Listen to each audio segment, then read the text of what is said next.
Nous avons deux types de bourses. Alors, il y a les bourses gouvernementales, bien sûr, que notre gouvernement, le gouvernement italien, offre au gouvernement tunisien, par le biais du ministère de l'enseignement supérieur tunisien, bien sûr.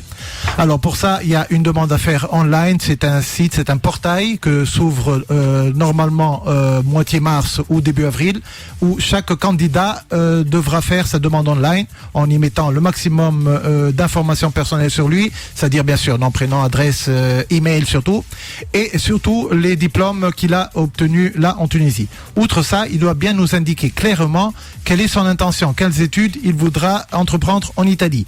Et surtout, nous fournir des lettres d'admission, d'acceptation de laboratoire, d'université s'il va faire une recherche, ou bien d'université s'il veut faire un master. Il faut souligner que malheureusement, ces dernières années, on ne donne plus de bourse pour les